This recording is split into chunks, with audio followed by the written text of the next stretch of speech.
윤석열 대통령 탄핵 심판에서 가장 큰 변수는 내란죄 혐의 구속영장 청구 여부입니다. 구속영장이 청구될 경우 판사는 죄를 저질렀다고 의심할 만한 상당한 이유가 있는 경우에만 구속영장을 발부할 수 있습니다. 구속영장이 발부되면 윤 대통령이 비상계엄을 통해 내란죄를 저질렀다고 의심할 만한 상당한 이유가 있다는 점에 대해선 첫 번째 사법적 판단이 나오는 셈입니다.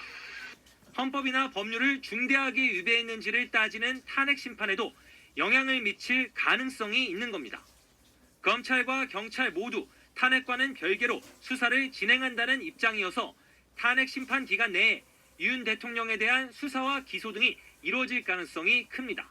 만약 윤 대통령이 구속 기소된다면 법원은 최장 구속기간인 6개월 안에 1심 판결을 선고하기 위해 집중 심리에 나설 수 있습니다. 이 경우 역시 일주일에 2회 이상 재판할 것으로 보이는 탄핵 심판과 일정이 충돌할 가능성도 있습니다. 탄핵 심판 청구와 동일한 사유로 형사재판이 진행되는 경우 재판부가 심판 절차를 정지할 수 있다는 헌법재판소법 조항도 변수가 될 수 있습니다.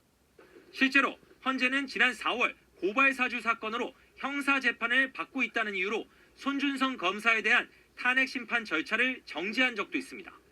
그러나 예외적 경우라서 재판부가 이번 사건에서 탄핵 심판 절차를 실제로 정지할 가능성은 크지 않다는 분석도 나옵니다.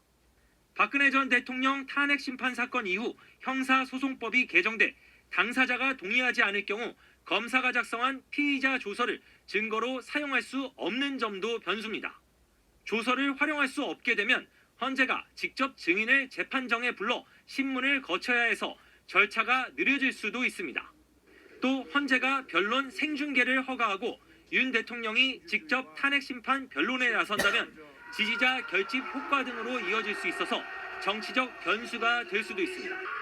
검찰 특별수사본부는 내란과 직권남용 등 혐의를 받는 윤석열 대통령에게 출석을 통보했지만 윤 대통령이 응하지 않았다고 밝혔습니다.